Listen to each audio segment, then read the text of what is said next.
막벨라 굴을 산 아브라함. 아브라함이 왜 막벨라 굴을 샀는지 그 말씀을 함께 우리가 나누기 원하는데요.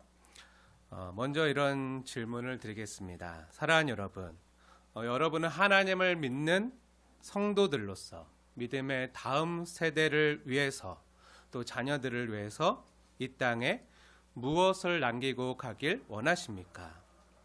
언젠가 우리 모두는요, 하나님이 부르실 때 그동안 손에 움켜쥐고 있던 그 모든 것들을 다 놓고 떠날 날이 오게 될 텐데요.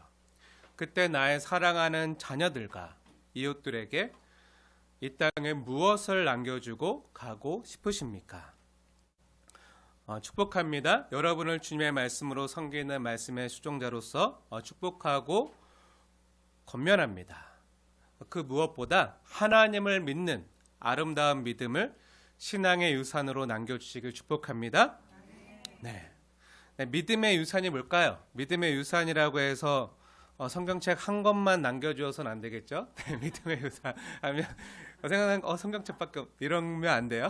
그 이상을 남겨주셔야 되는데, 물론 성경책 한 권을 남겨주는 것도 너무 중요하지만 이 땅에서 살아갈 동안 여러분이 하나님을 믿고 또 말씀을 믿어서 행했던 그 믿음의 삶, 그 믿음의 삶을, 그 기억들을 자녀들에게 유산으로 남겨주시길 축복합니다.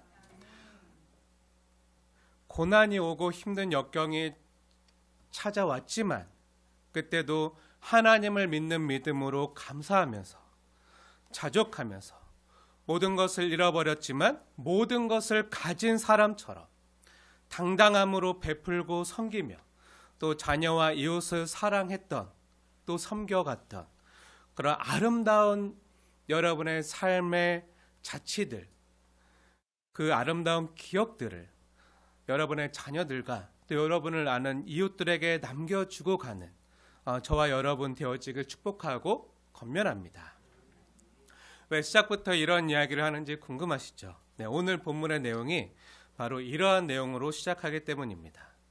네, 이제 아브라함과 사라의 시대가 저물고요.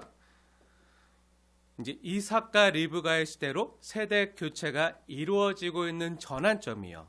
바로 23장의 내용이에요. 믿음의 1세대가 저물고 믿음의 2세대가 이제 꽃피어 나고 있는 그 전환점인데요. 아브라함과 사라는요, 믿음의 1세대로서 본토 친척 아베집을 떠나서 하나님이 세우시는 도성을 바라보고 갈 바를 알지 못하지만 하나님의 말씀의 인도하심을 따라서 하루하루 약속을 따라 지금까지 살아왔어요. 그리고 어느덧 하나님이 지시하신 땅, 가나안 땅에 이르러서 60년이 넘게 지났어요. 그렇게 약속의 땅에서 살던 어느 날 아브라함이 사랑했던 아내 사라가 127세를 끝으로 죽게 돼요. 약속의 땅에 살다가 약속의 땅에서 죽은 거죠. 사라는 죽을 때까지 하나님의 약속을 떠나지 않았다는 의미예요. 근데 아브라함은 그 사랑했던 아내를 이제 더 이상 보지 못하잖아요. 떠났잖아요. 제 사랑하는 아내가 월요일 날 연수 때문에 떠나게 됐어요. 잠깐 못 보는 거예요. 5일 못 보는데 못 본다 생각하니까 저도 모르게 눈물이 나더라고요. 이러면 기도해주고 이제 떠나보내는데 기도가 안 되는 거예요. 기도하다가 마음이 막혀서 눈물만, 아니 5일밖에 못 보는, 5일만 있으면 잘보다 이럴 수 있는데 못 보다고 생각하니까 살 맛도 없고. 근데 아브라함은 이제 이런 게 아니잖아요. 전 잠깐 5일 동안 못 보지만 연수 때문에 떠나보낼 수밖에 없지만 아브라함은 이제 아예 못 보는 거예요. 너무 슬프고 애통하는 거예요. 너무 슬퍼서 애통하다가 내가 마지막으로 내 아내 사라를 위해서 무엇을 해줄 수 있을까?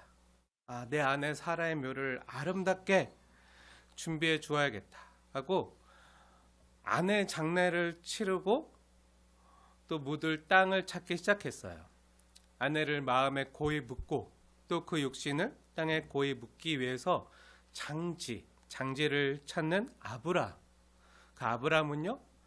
근데 그 장례를 치를 그 땅, 장지를 찾을 때 매장할 땅을요 아무렇게나 정하지 않았어요. 사랑했던 아내를 위해서 해줄 수 있는 마지막 일이잖아요.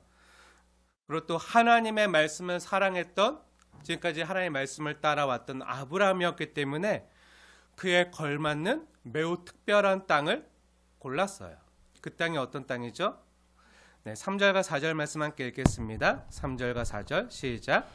그 시신 앞에서 일어나 나가서 헷 족속에게 말하여 이르되 나는 당신들 중에 나그네요 거류하는 자이니 당신들 중에서 내게 매장할 소유지를 주어 내가 나의 죽은 자를 내 앞에서 내어다가 장사하게 하시오. 아멘. 네.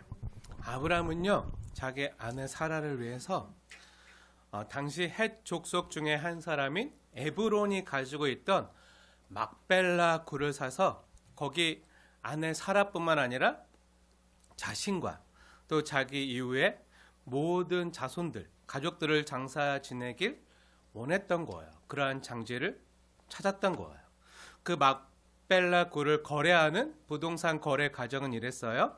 말씀을 보시면 아브라함이 헷 족속에게 찾아가서 지금 내 사랑하는 아내가 죽었는데 내 아내를 매장할 땅을 찾고 있는데 그 땅을 내가 찾았으니 그 땅을 팔아달라고 부탁했어요. 그러자 헷 족속의 사람들이 이렇게 말해요. 아니 아브라함님 무슨 소리입니까? 당신은 우리 가운데 있는 하나님이 세우신 지도자신데 우리 묘실 중에 있는 땅 중에서 당신 마음대로 가장 좋은 것을 택하셔도 좋습니다. 팔지 않고 값을 받지 않을 테니까 그냥 드리겠습니다. 그냥 아무거나 쓰십시오. 아브라함 당신이 우리 중에 어떤 땅을 선택할지라도 우리 중에 그 땅을 내어주길 거절할 자는 아마 한 명도 없을 것입니다. 그러니 보기 좋은 대로 마음대로 고르십시오. 라고 헷 족속 사람들이 이렇게 아브라함에게 요청하는 거예요. 간청하는 거예요. 아마 헷 족속 사람들은요. 얼마 전에 아브라함이 조카 롯을 구하기 위해서 집에서 길려온 자 318명을 데리고 가서 엄청난 그 메소포타미아 연합군, 그 강대군들을 무찌른 것을 다 알잖아요. 이 소문이 다 그 가나안 땅에 막 다 퍼졌거든요. 그것을 기억하고 또 그 승리를 누가 주셨죠? 하나님이 그 승리를 주신 것을 그들이 알았기 때문에 당시 그 가나안 땅의 유력한 족장이었던 아브라함이 찾아서 이런 부탁을 했을 때 그에게 호의를 베풀고자 이렇게 제의를 한 것이죠. 하지만 아브라함은요 그냥 받길 원치 않았어요. 그 땅을 정당한 값을 치르고 사서 땅 문서 등기를 딱 사인도 다 하고 등기까지 다 하고 그리고 영원히 자신과 그 자손들이 소유하길 원했어요. 자신이 살아있을 때는 자기한테는 잘해줄지 몰라도 나중에 내 자녀들, 자손들, 손주들 몇 대가 지나고 나서 그 모른 척하면 안 되잖아요. 그리고 그 굴을 딱 맞고 네 부모들 묘를 다 파가 막 이러면 안 되잖아요.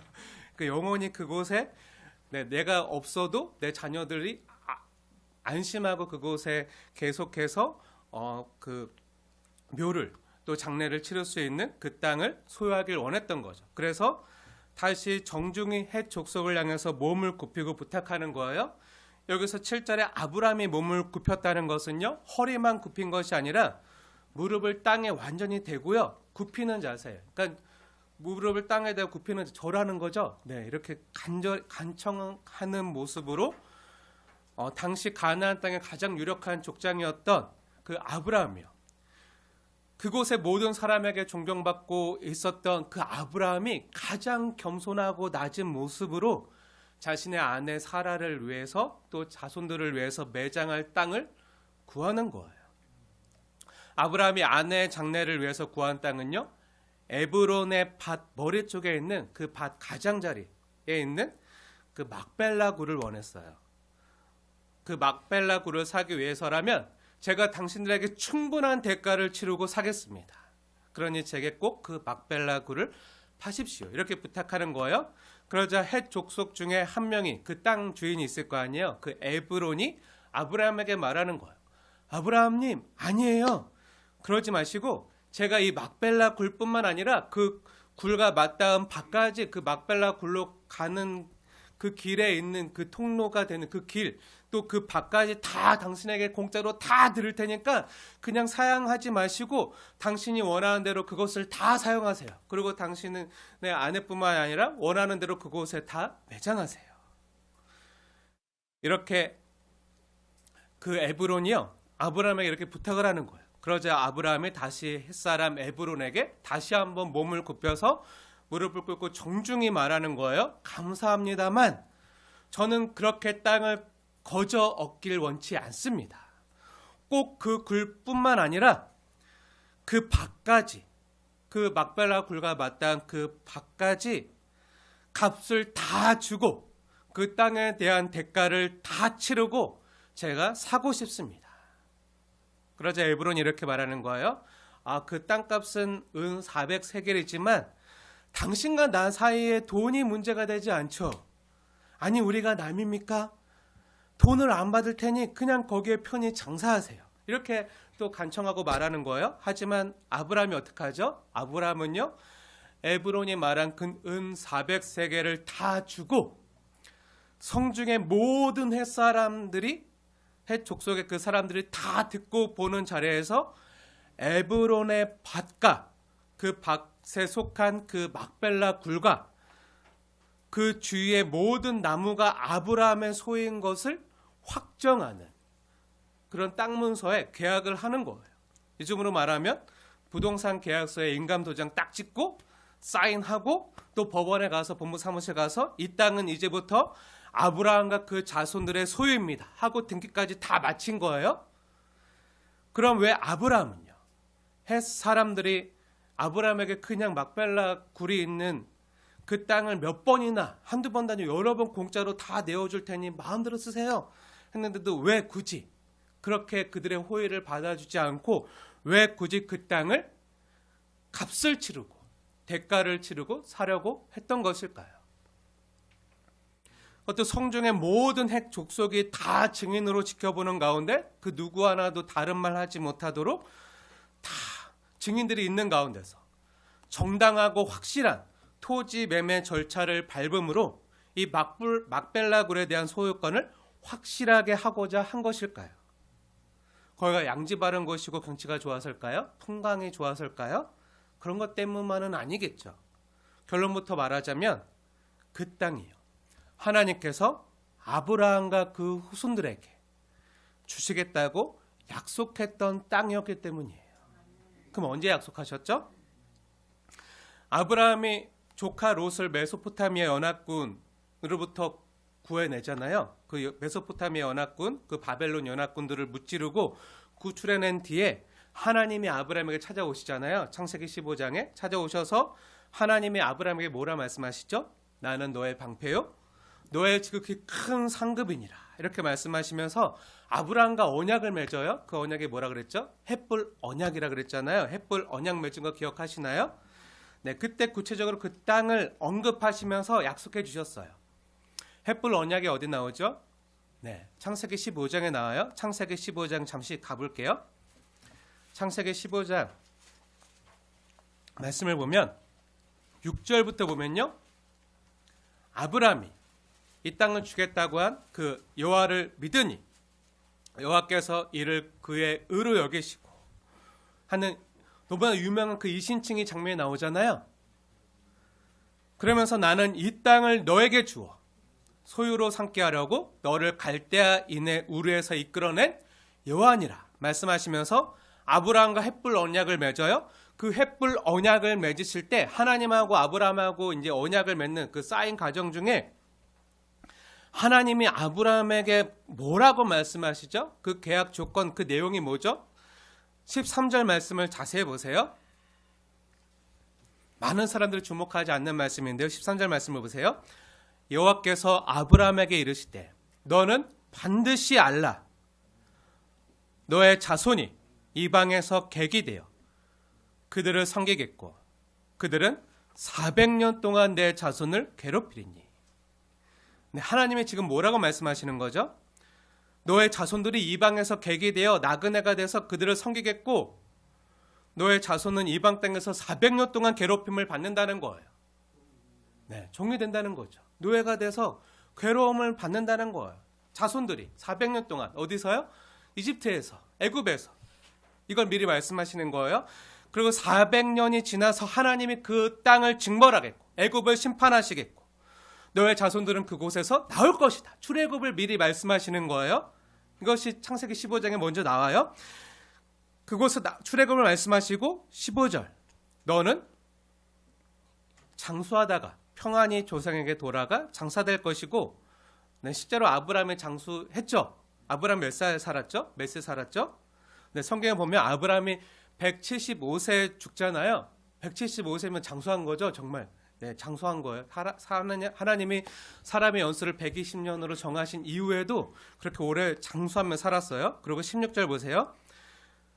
16절 내 자손은 4대 만에 이 땅으로 돌아오리니 이는 아모레 족속의 제약이 아직 가득 차지 아니함이라. 이렇게 말씀하시면서 쪼개진 고개 사이로 횃불이 지나가는 횃불 언약식을 체결하시는 거예요.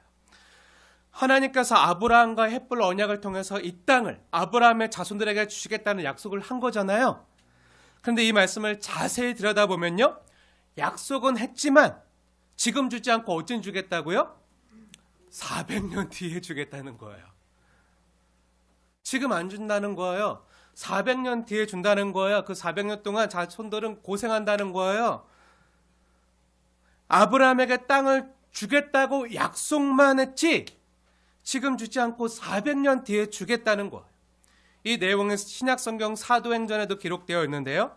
신약성경 사도행전 7장을 보세요. 스데반이 복음을 전하다가 유대인들에게 아브라함의 이야기를 설교하는 장면인데요. 한번 궁금하신 분들은 보세요. 사도행전 7장 4절부터 5절까지 말씀을 보세요. 제가 읽겠습니다.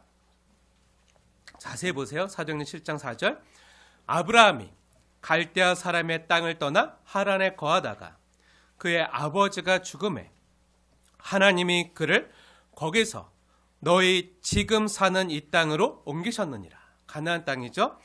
그리고 5절 그리고 여기서 발붙일 만한 땅도 유업으로 주지 아니하시고 아브라함이 있을 때는 발붙일 만한 땅도 유업으로 주지 않았다는 거예요.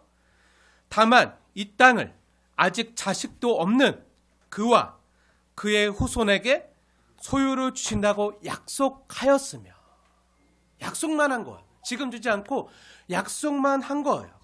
언제요? 그 뒤에 보면 그 400년 후에 여기서 5절에 뭐라고 하죠? 5절 자세히 보세요. 다시 보세요.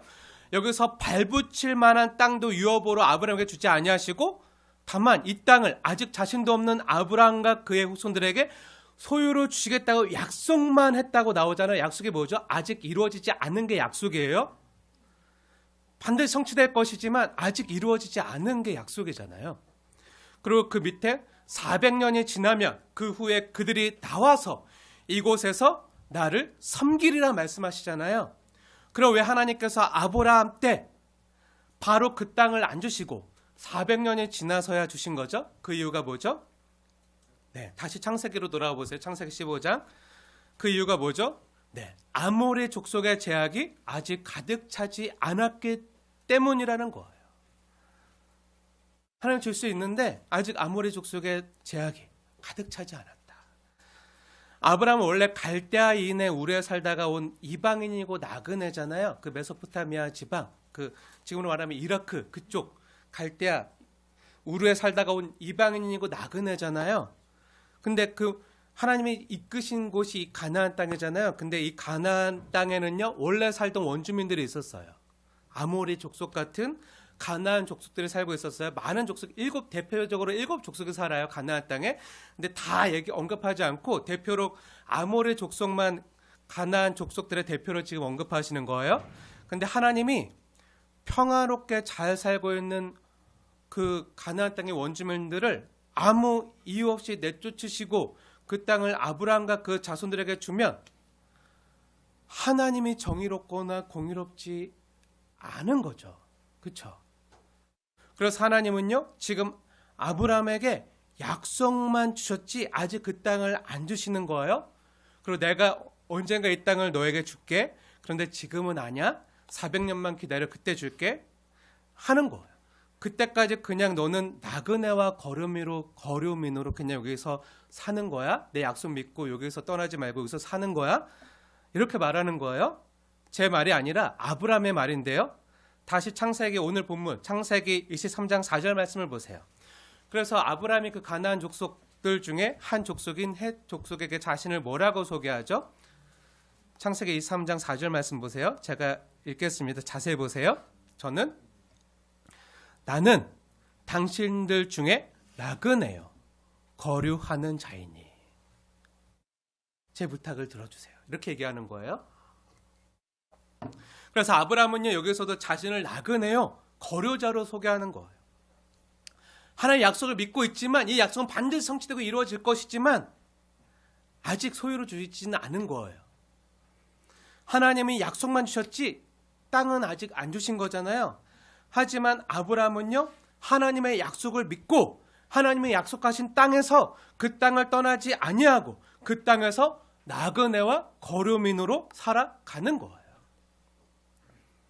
그러니까 쉽지 않겠죠. 녹록지 않은 삶이죠. 하지만 약속 믿고 그 삶을 살아내는 거예요. 다시 창세기 15장으로 돌아와 보세요. 창세기 15장. 하나님과 헷불로 언약을 맺을 때 내가 이 땅을 너에게 줄게. 근데 아직 아니야. 400년 뒤에 너의 자손들에게 줄게. 그때까지 기다려. 왜냐하면 아직 아모리 족속의 제약을 차지 않았어. 아모리 족속은 그 당시 가나안 땅에 사는 사람들의 대표로 말하는 거라고 했잖아요. 근데 죄도 없는 가나안 사람들을 하나님이 내쫓을 수는 없잖아요. 여기서 그러니까 그때까지 나그네로 여기서 지내는 게 힘들지라도 내 말 믿고 내 약속 믿고 기다려. 때가 되면 줄게. 이렇게 말씀하시는 거예요. 지금 아브라함 당시에는요. 그래도 가나안 사람들 중에 이미 제약이 가득 차서 멸망당한 족속에 있어요. 어디죠? 소돔과 고모라. 소돔과 고모라 사람들은요. 이미 그 제약이 가득 차서 멸망당했어요. 근데 소돔과 고모라 사람들 빼고 다른 족속들은요. 그래도 괜찮았어요. 지금 창세기 15장에 나오는 헷 사람들 역시 아브라함을 좋게 보고 아브라함에게 잘해주잖아요. 그렇죠? 가나안 땅에 살던 그 원주민들이 지금 아브라함에게 잘해주고 있잖아요. 하지만 나중에 아모리 족속이나 헷 족속들이 이스라엘 백성들에게 어떻게 하죠? 네, 지금 당장은 잘해줄지 몰라도 시간이 많이 흐른 뒤에 수백 년이 흐른 뒤에는요. 모르는 체 하는 거 아니 뒤통수 치는 거 아니 원수가 되는 거예요. 적대 관계가 되는 거예요. 그 수백 년이 흐른 뒤에는요. 끊임없이 아브라함의 자손들은 이스라엘 사람들을 괴롭히고요. 못 살게 구는 거예요. 원래 멀리 있는 사람들은요. 괜찮아요. 근데 누가 항상 우리를 괴롭히죠? 가까이 있는 이웃 나라들이 괴롭히잖아요. 이런 것처럼 옆에 가까이 있으니까 이웃들과 나중엔 적대 관계가 돼서 그 가나안 땅에 사는 그 7 족속들이 막 괴롭히는 이스라엘 사람들을요 괴롭히고 못 살게 구는 거예요. 지금 당장은 아모리 사람들이요 아브라함과 우호적인 관계를 맺고 있지만 그 후에는요 계속 이스라엘과 적대 관계 가운데 살아가요. 이 내용들이 성경에 자세히 나오는데요. 민수기 21장에 보면요. 이스라엘 백성들이 이집트에서 출애굽한 뒤 하나님 약속하신 그 약속의 땅에 가기 위해서는 이제 요단강을 건너가야 되잖아요. 약속의 땅에 가야 되잖아요. 근데 이 아모리 족속은 요단 서편이 아니라 하나님 약속하신 땅이 아니라 동편에 있어요. 그러니까 자기들은 상관없어요. 요단 동편에 있는데 그러니까 저희들이 하나님 약속하신 그 땅에 가기 위해서 지나갈 수 있게만 해주세요 했는데 그 아모리 족속이 어떻게 하죠? 그냥 안전하고 평화롭게 지나가게만 해달라고 요청을 했음에도 불구하고 오히려 어떻게 하죠? 거절하고 오히려 뒤통수 치고 이스라엘을 공격해 오는 거예요. 그리고 아모리 족속은요 무엇보다도 바알과 아세라 같은 우상들을 섬기면서 하나님의 진노를 불러일으켰어요. 그리고 헷 족속 역시 우리가 헷 족속에 대해서는 아마 여러분들이 어렸을 때 세계사 시간에 히타이트 제국 아마 들어봤을 거예요. 그 철기 문명을 앞세운 히타이트 제국에 대해서 아마 들어봤을 텐데 굉장히 호전적인 나라예요. 제국이에요. 그 철기 문명을 앞세워서 많은 나라들을 정복해갔던 그 히타이트 제국을 세웠던 민족이 바로 이 헷 족속이에요. 오늘날 터키라고도 불리는 그 트루키의 나라를 이루는 민족 중에 하나이기도 해요. 이들 역시 아모리 족속처럼 아브라함 당시에는 우호적인 관계를 맺고 지냈지만 그 후로는요, 수백 년이 지나서는요, 적대 관계로 이스라엘을 괴롭히고 약탈하고 이스라엘 사람들의 많은 피를 흘리게 했던 민족이 바로 이 헷 족속이에요. 그렇게 그들의 죄악이 가득 찼을 때, 하나님이 보시기에 그들의 죄악이 가득 찼을 때, 400년 뒤에 하나님께서 그 땅에, 그 가나안 땅의 우상 숭배자들, 하나님의 진노를 촉발했던 그 사람들, 그 민족들을 심판하시고 내어 쫓고 진멸하시고 아브라함에게 약속하신 대로 그 땅을 아브라함의 자손들에게 주시는 거예요. 약속의 땅을 주시는 거예요. 그 죄악의 세력에게는 하나님의 공의의 심판이지만 하나님을 믿는 백성에게는 뭐죠? 약속의 성취인 거죠. 이게 같이 가는 거예요. 맞물려 같이 가는 거예요. 죄를 심판하시는 하나님의 공의와 또 우리를 사랑하시는 하나님의 사랑이 그 하나님의 약속의 성취를 통해서 동시에 나타나는 거예요. 동시에 나타나. 우리도 예수님 오심을 다시 기다리고 있잖아요. 그 예수님이 다시 신랑 대신 예수님이 오실 때, 그 신랑 대신 예수님이 죄와 사망과 악의 세력을 심판하실 거잖아요. 하지만 우리를 구원하시는 거죠. 우리 신부 삼아 주시는 거예요. 이게 같이 나타나는 거예요. 이게 창세기부터 나오는 하나님의 말씀이에요. 그 땅의 목록들이요, 하나님 주시겠다고 한 땅의 목록들이 창세기 15장에 자세히 기록되어 있는데, 창세기 15장부터 보세요. 창세기 15장 18절부터 쭉 나오는 18절부터 보세요. 나중에 그 여호수아서 보면 그 땅을 하나님 약속하셨는데 다 주어요. 18절부터 쭉 나오는데 그 땅 중에 뭐가 있죠? 네, 20절 말씀을 보세요. 헷 족속의 땅도 있는 거예요. 하나님 주겠다고 약속한 그 땅이 헷 족속의 땅에 있는 거예요. 바로 오늘 23장 아브라함의 헷 족속 에브론에게 돈을 주고 산 막벨라 굴이 있던 땅이에요. 그리고 창세기 15장 18절부터 기록된 하나님이 아브라함에게 주시겠다고 약속했던 그 땅은요, 이미 지금 처음 말씀한 것만이 아니라, 지금 주시겠다고 약속한 것만이 아니라 이미 그 전에 하나님이 주시겠다고 약속했던 그 땅이기도 해요. 그럼 그 전에 나오니까 어디 나올까요? 그 앞에 나오겠죠? 한번 볼까요? 그 전에 15장 전에도 이미 창세기 13장에도 주시겠다고 말씀하셨는데, 창세기 13장에도요, 하나님이 아브라함에게 나타나서 말씀하셨던 그 땅이 바로 이 막벨라 굴이 있던 그 땅이에요. 아브라함이 그 13장에 뭐가 나오죠? 조카 롯과 결별하는 장면이 나오잖아요. 조카 롯과 결별하고 아브라함이 시리에 빠져서 고개를 숙이고 있을 때 하나님이 아브라함에게 찾아오셔서 너는 눈을 들어? 뭐 어떻게 하라고 하셨죠? 너는 눈을 들어 동서남북을 바라보라.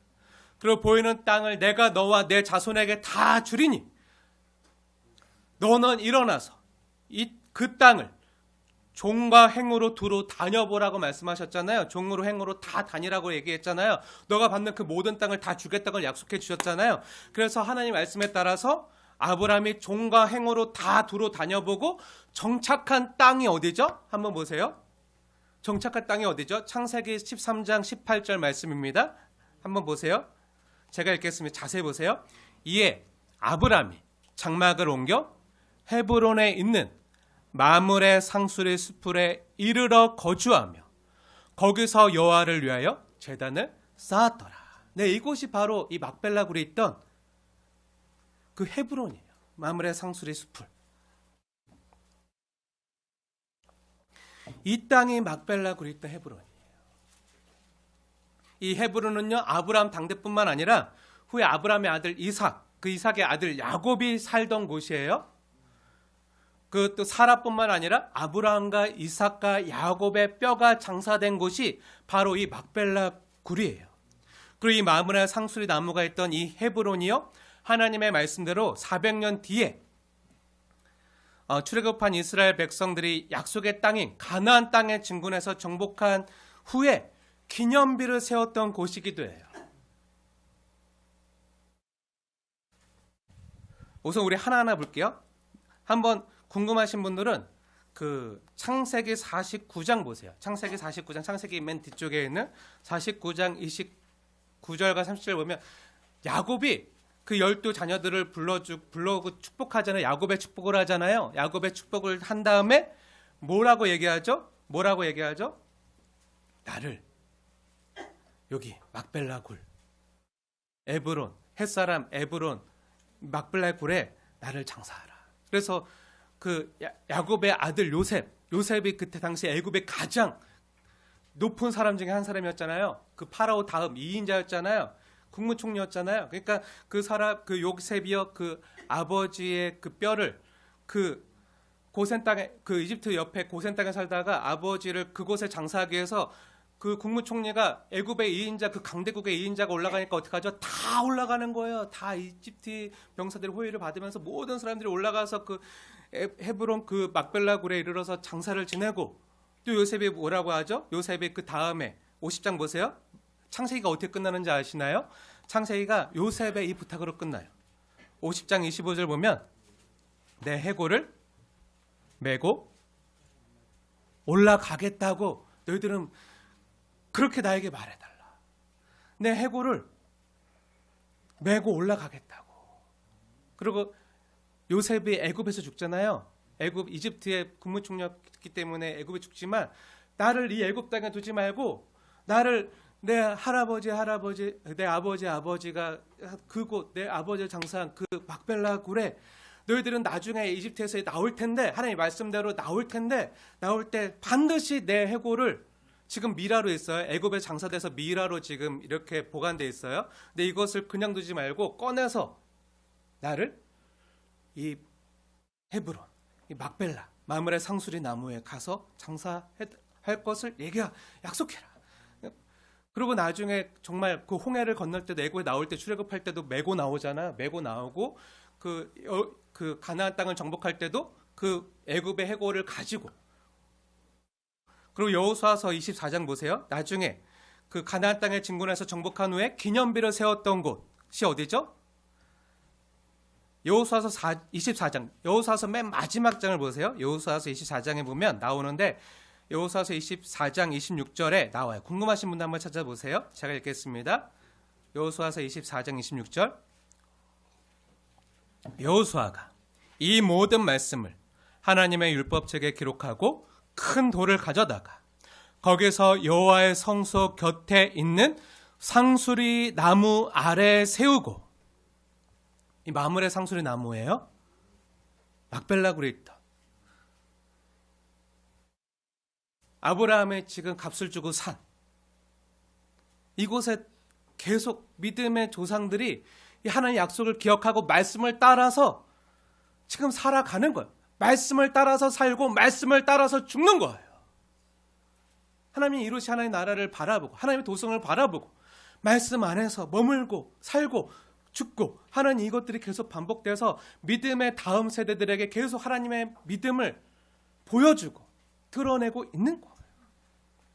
그리고 요셉 역시 여호수아서 24장 32절에 보면 이 세겜의 장사돼요. 이 헤브론 세겜의 장사돼요.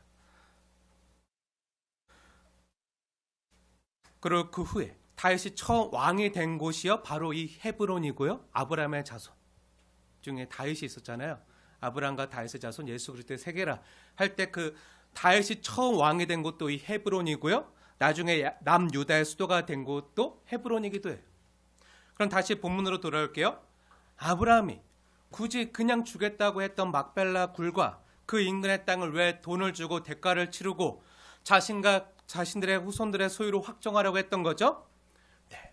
하나님의 약속을 믿었기 때문이죠. 지금 당장은 이루어지지 않았어도 대대로 몇백 년 뒤에 반드시 하나님의 약속은 이루어질 것이다. 지금은 내가 발붙일 땅도 요만큼도 내가 소유하지 못하고 아직 여기서 힘들게 나그네와 거루민으로 힘들게 살고 있지만 하나님은 나에게 약속하신 대로 반드시 약속을 이루시는 분이다. 그걸 다 경험했잖아요. 하나님이 약속하신 것은 반드시 다 이루어지는 것이 성취되는 것이 경험했잖아요. 없는 것도 있게 만드시고 죽은 자도 살리시는 하나님께서 약속하신 대로 이 가나안 땅에 반드시 하나님의 나라를 세울 것이다. 그리고 나와 내 후손들은 지금 당장은 아닐지라도 하나님이 약속하신 그때 반드시 이 땅을 차지하게 될 것이다. 그리고 여기 있어서 믿음으로 살아갈 것이다. 그런 그 기간 동안, 수백 년의 기간 동안 내 안에 사라와 나 그리고 내 자손들이 머물고 장사 지내고 뼈를 묻을 땅은 있어야 되잖아요. 그 땅이 반드시 하나님이 약속하신 그 땅이어야 된다. 이렇게 믿고 자기 안에 사라를 묻을 땅도요 그냥 선택하지 않고 하나님의 약속을 믿는 믿음으로 선택하고 정하는 거예요. 하나님의 이 약속을 믿는 그 믿음으로 이 땅과 하나님 나라에 대한 상속권을 어떠한 형태로든 표시하려고 했던 거죠. 이것은 하나님이 약속대로 이루실 것이라는 믿음과 소망 없이는요 못하는 거예요. 못하는 거죠. 더군다나 믿음의 1세대인 아브라함과 사라가 죽은 후에도 믿음의 다음 세대를 향해서 말할 수 있는 그 신앙의 유산을 남겨두려고 했던 거예요. 즉 자신의 영혼이 육신을 떠나고 이제 육신은 흙으로 돌아간 뒤에도 여전히 자신과 자손들이 하나님이 약속하시고 세우시는 이 땅의 상속자임을 확증하고 표시하려고 했다는 것은요, 이 땅에 세워질 하나님의 나라가 육신의 죽음과 더불어서 의미를 상실하는 것이 아니라, 끝나는 것이 아니라 죽음을 이기고 극복하는 나라라는 것을 보여주는 믿음의 행동인 거예요. 지금 현재 나의 믿음의 삶은 그냥 끝나는 게 아니라 나의 죽음 이후에도요, 우리가 흙으로 돌아간 이후에도요, 여전히 의미가 살아있는 기억이 돼서 내 자녀와 후손들에게 이어지고요, 그 의미가 확장되는 나라임을 지금 보여주는 거죠. 그렇게 하나님의 나라가 이 땅에 세워져 갔잖아요. 이것이 그 증거잖아요. 하나님이 세우시는 도성 하나만 바라보고 평생을 달려온 아브라함이 자신의 죽음 이후에도 궁극적으로 바란 것은요, 다른 게 아니라 하나님의 나라였던 거예요. 평생 하나님의 나라를 위해서 달려왔지만 죽음 이후에도 바라는 것은 하나님 나라. 이것을 하나님이 믿음으로 의로 여기신 거죠. 의로 여기신 거. 아브라함이 할례를 한 다음에 하나님이 그것을 의로 여기셨나요? 아니에요. 그건 한참 뒤에 나와요. 창세기 15장 할례를 하기도 전에, 할례 언약이 있기 전에 햇불 언약 가운데 하나님이 이것을 믿는 믿음을 의로 여기시고 믿음으로 여기시고, 이를 히브리서 11장을 다시 한번 증거해주고 있는데, 신약성경 히브리서 11장 한번 보세요. 히브리서 11장 9절과 10절 말씀 보세요. 자세히 보세요. 제가 읽겠습니다. 궁금하신 분들 한번 찾아보세요. 히브리서, 신약성경 히브리서 11장 말씀. 믿음으로 그가 이방의 땅에 있는 것 같이 약속의 땅에 거류하여 동일한 약속을 유업으로 함께 받은 이삭 및 야곱과 더불어 장막에 거하였. 지금 창세기 23장 말씀하고 있는 거예요. 히브리서 11장 10절. 이는 그가 하나님이 계획하시고 지으실 터가 있는 성을 바랐습니다. 이걸 바라보고 그 땅은 사는, 그것 하나님이 믿음으로 여기시고 의로 여기셨다는 거예요. 사랑하는 여러분, 말이 400년이지 400년은요 정말 엄청나게 긴 기간이에요.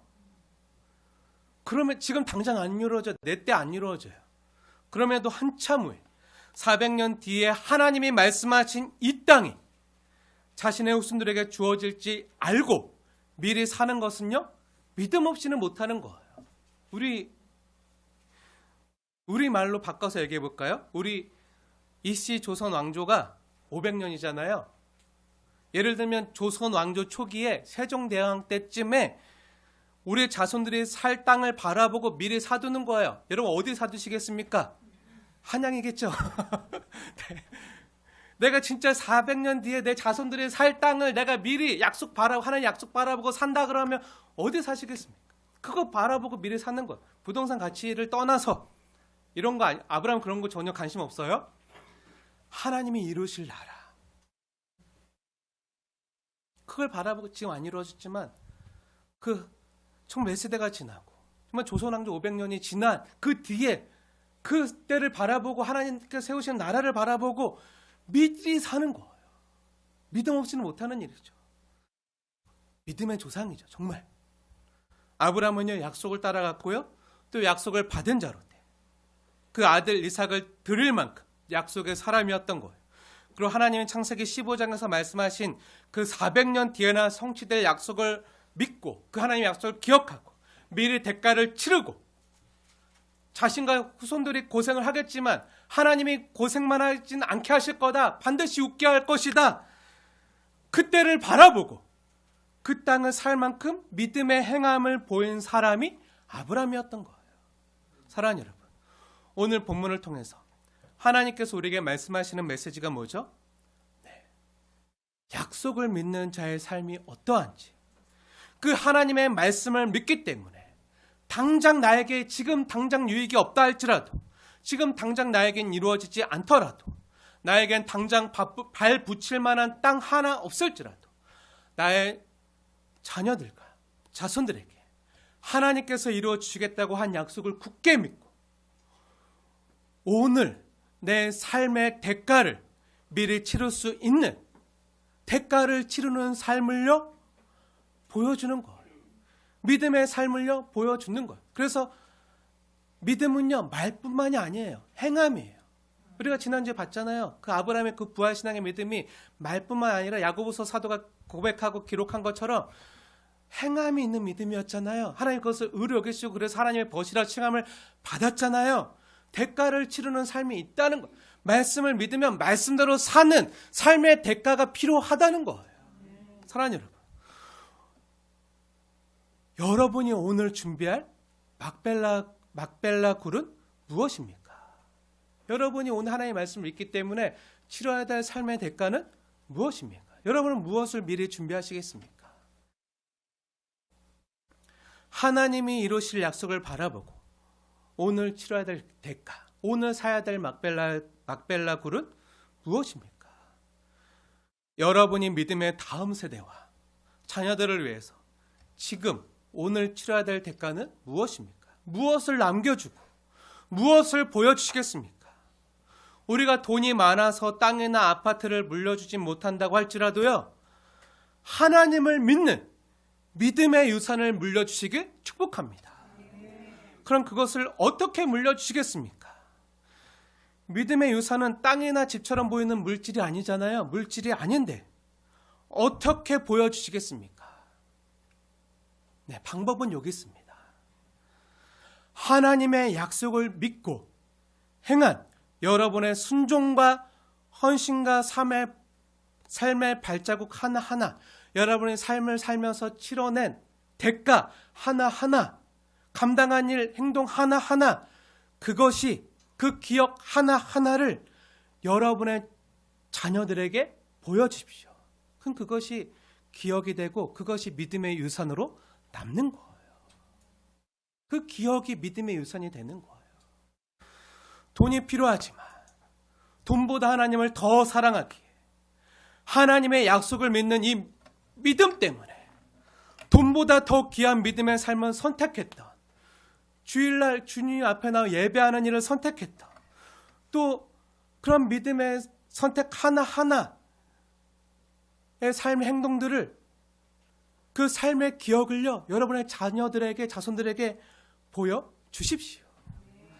당장의 위험과 손해를 피하기 위해서 거짓말이나 불의를 선택할 수 있었지만 선을 행하고 고난받는 것이 하나님의 뜻이라는 그 말씀을 붙들고 예수님의 나라를 위해서 이 땅에서 참음과 고난에 동참하는 그 삶의 집을, 대가의 집을 하는 모습을 통해서 자녀들에게 믿음이 무엇인지, 어떻게 사는 것이 믿음으로 사는 것인지, 어떻게 사는 것이 하나님 나라를 위해서 사는 것인지, 그러한 기억들, 믿음의 유산으로 남기십시오.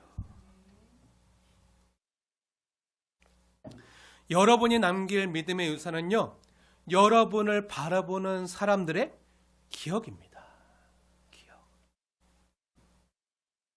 내가 하나님 앞에서 어떤 태도와 자세와 습관으로 살았는가? 내가 살아가는 습관이요, 내 자녀들에게 기억으로 남는 거예요. 습관이 바로 나예요. 내가 살아가는 삶의 태도와 자세가요, 내 자녀들에게 기억으로 남는 거예요.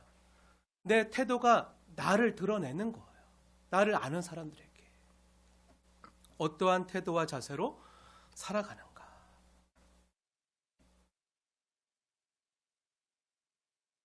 게으른 모습과 태도와 삶의 자세가 있으면 내 자녀들이 그렇게 기억하겠죠. 하지만 성실하고 근면하고 진실하고 가족을 위해서 나를 위해서 헌신했던, 또 하나님 나라와 교회를 위해서 헌신했던 모습을 자녀들이 기억한다면, 아, 믿음으로 사는 건 이렇게 사는 거였구나. 그걸 기억하겠죠. 그걸 남기는 거예요. 대가의 지불이 있었다는 것은요, 다른 말로 하면 무엇을 포기하며 살았는가, 이렇게 말할 수도 있어요. 나는 하나님의 나라를 위해서 세상의 헛된 것들을 포기했는가? 그리스도를 위해서 세상의 좋은 것들을 배설물로 여길 수 있는가? 가장 고사한 것을 위해서 정말 세상의 무가치한 것들을 하찮게 여길 수 있는가? 나는 진정 그리스도를 얻고 그 안에서 발견되길 원하는가? 사도 바울이 고백했던 거잖아요. 근데 우리의 삶도요, 이거밖에 없어요. 우리가 자녀들에게 믿음의 유산 남길 것은요, 나는 정말 진정 그리스도를 얻고 그 안에서 발견되길 원하는가?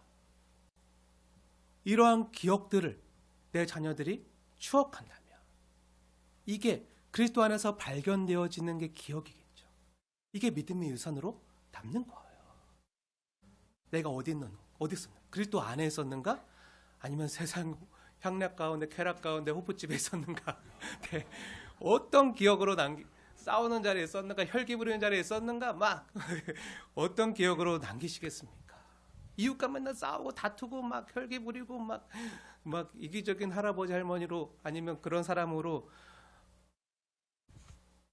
남길 원하는가? 아니면 예수님처럼 섬기고 그리스도를 얻기 위하여, 또 그리스도 안에서 발견되었던, 감사하면서 하나님을 영화롭게 하며 살았던 삶인가?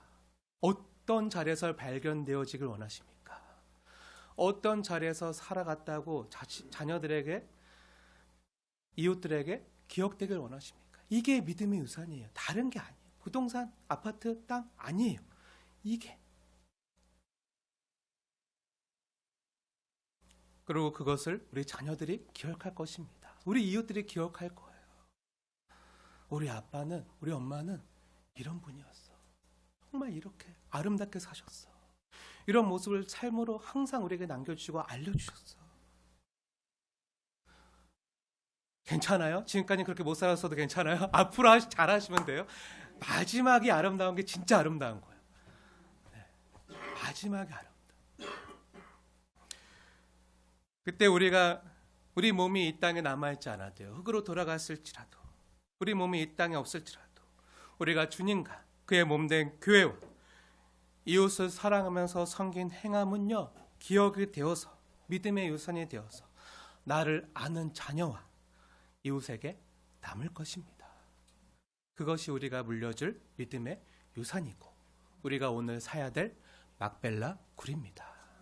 기도하겠습니다.